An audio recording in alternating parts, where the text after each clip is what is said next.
ଆସିଲା ଶିଶୁ ସେବିକା ନିଯୁକ୍ତିର ଗାଇଡଲାଇନ୍। ସେଥିପାଇଁ ସରକାରଙ୍କୁ ଧନ୍ୟବାଦ ଜଣାଇଲେ ଅଭିଭାବକମାନେ। ହେଲେ ସବୁ ପ୍ରାଇମେରୀ ସ୍କୁଲରେ ନିଯୁକ୍ତି ହେବେନି ଶିଶୁ ସେବିକା। Department of school and mass education August 20 ତାରିଖରେ ଲେଟର ନମ୍ବର 23229ରେ special secretary to government Shri Manoj Kumar Padhi ଓସେପାର ଏସ୍ପିଡି ଶିଶୁ ସେବିକା ଏନଗେଜମେଣ୍ଟ ପାଇଁ ଗାଇଡଲାଇନ୍ ପ୍ରଦାନ କରିଛନ୍ତି।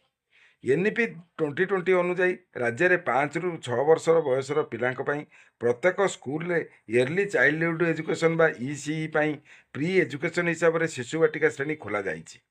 ଏପ୍ରିଲ ମାସଠାରୁ ନାମ ଲେଖା ଆରମ୍ଭ କରାଯାଇ ବର୍ତ୍ତମାନ ସୁଦ୍ଧା 3,10,000ରୁ ଅଧିକ ନାମ ଲେଖାଯାଇ ସାରିଲାଣି। ପ୍ରାଇମେରୀ ଲେବୁଲରେ ଟିଚର ଏମାନଙ୍କୁ ଶିକ୍ଷାଦାନ କରିବେ। ହେଲେ ସେମାନଙ୍କର ଡେଲି ରୁଟିନ୍ ପାଇଁ ଗଭର୍ଣ୍ଣମେଣ୍ଟ ତରଫରୁ ଶିଶୁ ସେବିକା ନିଯୁକ୍ତି କରାଯିବ। ଯେହେତୁ ଏହି କୁନି କୁନି ପିଲାମାନଙ୍କର ବିଭିନ୍ନ ଆବଶ୍ୟକତା ରହିଛି, ସେସବୁକୁ ଶିକ୍ଷକ ପୂରଣ କରିବା ସମ୍ଭବ ହେବନି। ଏବେ ବି ସୁଦ୍ଧା ଅନେକ ସ୍କୁଲରେ ଶ୍ରେଣୀ ଅନୁଯାୟୀ ହେଉ ବା ଛାତ୍ରଛାତ୍ରୀ ରାଶିଓ ଅନୁଯାୟୀ କିମ୍ବା ବିଷୟଭିତ୍ତିକ ଶିକ୍ଷକ ନିଯୁକ୍ତି ହୋଇପାରି ନାହାନ୍ତି। ତେଣୁ ସେମାନଙ୍କର ଯତ୍ନ ନେବା ପାଇଁ ସହାୟକର ଆବଶ୍ୟକତା ରହିଛି। ଏହାକୁ ନଜରରେ ରଖି school and mass education department primary ଲେବୁଲରେ ଶିଶୁ ସେବିକା ନିଯୁକ୍ତି ପାଇଁ ଗାଇଡଲାଇନ୍ ପ୍ରସ୍ତୁତ କରିଛନ୍ତି। ଏହି ଶିଶୁ ସେବିକାମାନେ ନିରାପଦ ଓ ସୁରକ୍ଷିତ ଓ ସ୍ୱାସ୍ଥ୍ୟକର ପରିବେଶ ସୃଷ୍ଟି କରିବେ, ଯାହାଫଳରେ ଶିଶୁଟି ନିଜକୁ ସୁରକ୍ଷିତ ଓ ଘର ପରିବେଶ ପରି ଅନୁଭବ କରିବ। ଶିଶୁ ସେବିକା ଶିକ୍ଷକଙ୍କୁ ଆସିଷ୍ଟ କରିବା ସହିତ ପିଲାଙ୍କୁ ସ୍କୁଲ ଅଭିମୁଖୀ କରାଇବାରେ ଉତ୍ତମ ସୁସ୍ଥ ଓ ସ୍ୱାସ୍ଥ୍ୟକର ପରିବେଶ ତିଆରି କରାଇବେ। ଡେଲି ସ୍କୁଲ ଆକ୍ଟିଭିଟିରେ ଶିଶୁ ସେବିକା ସାମିଲ ହେବେ। ପିଲାମାନଙ୍କ ସହିତ ଶାନ୍ତ ଭଦ୍ର ବ୍ୟବହାର ପ୍ରଦର୍ଶନ କରିବେ। ପିଲାମାନଙ୍କର ଆବଶ୍ୟକତା ଅନୁଯାୟୀ ବହି, ଖେଳଣା, ଚାଟ୍ ଆଦି ଯାହାକି ସ୍କୁଲରେ ଅଛି ତାହାକୁ ପିଲାମାନଙ୍କୁ ଯୋଗାଇ ଦେବେ।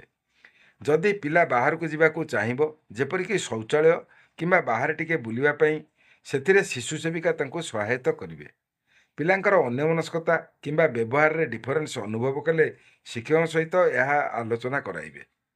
ଶିଶୁ ବାଟିକା କ୍ଲାସରୁମ୍ରେ ପରିଚ୍ଛନ୍ନତା ସଫାସୁତରତା ରଖିବାର ଦାୟିତ୍ୱ ଶିଶୁ ସେବିକାମାନଙ୍କର ମୌଳିକ କର୍ତ୍ତବ୍ୟ। କ୍ଲାସରୁମ୍ର ଲର୍ଣ୍ଣିଂ ମେଟେରିଆଲ୍ସ ଗୁଡ଼ିକ ଶିଶୁମାନଙ୍କ ପାଇଁ ସଜାଇ ରଖିବା ଦାୟିତ୍ୱ ମଧ୍ୟ ଶିଶୁ ସେବୀ କରିବେ।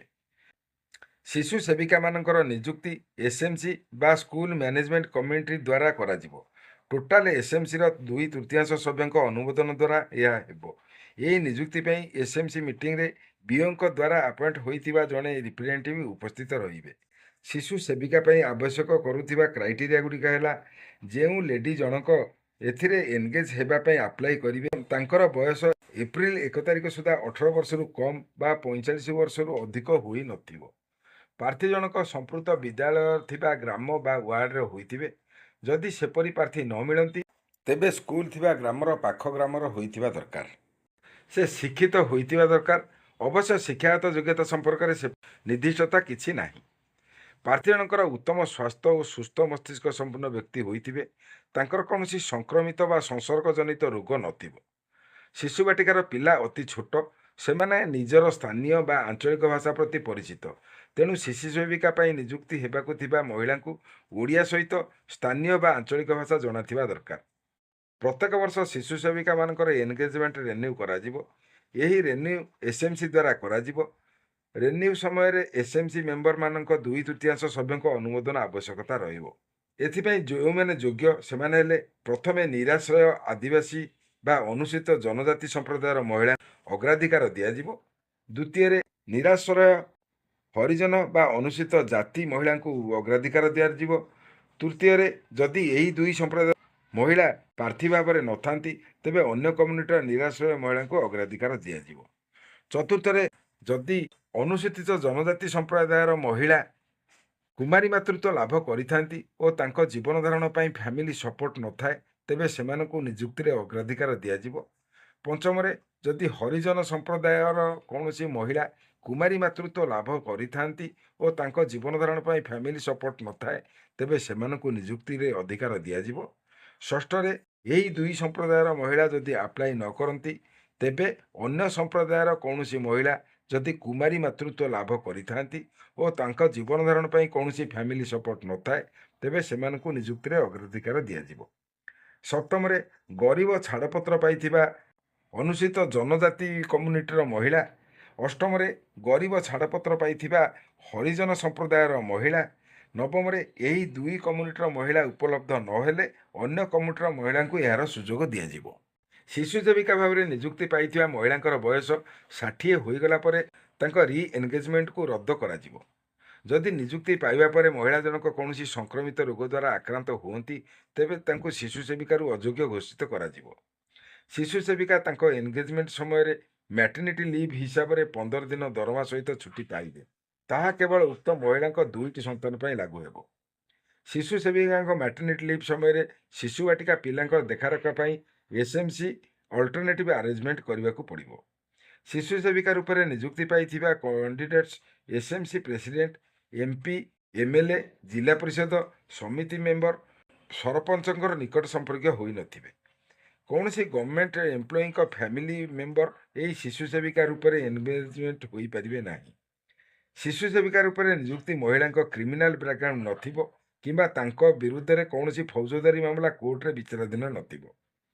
ବ୍ଲକ ମଧ୍ୟରେ ଶିଶୁ ସେବା ପାଇଁ ଆବଶ୍ୟକ vacancy position block education officer ସ୍କୁଲର ୟୁଡିଆଇସି ପୋର୍ଟାଲରୁ ଶିଶୁ ବାଟିକା କ୍ଲାସ୍ 1, କ୍ଲାସ୍ 2ର ପିଲା ସଂଖ୍ୟାକୁ ନେଇ ସ୍ଥିର କରି ଡିଓକମ୍ ଡିପିସିକୁ ଅବଗତ କରାଇ ସାଂସନ୍ ଆଣିବେ ଓ ସ୍କୁଲର ହେଡମାଷ୍ଟରମାନଙ୍କୁ ଜଣାଇ ଏସ୍ଏମ୍ସି ମାଧ୍ୟମରେ ବିହିତ ପଦକ୍ଷେପ ନେବାକୁ ଅନୁମତି ପ୍ରଦାନ କରିବେ।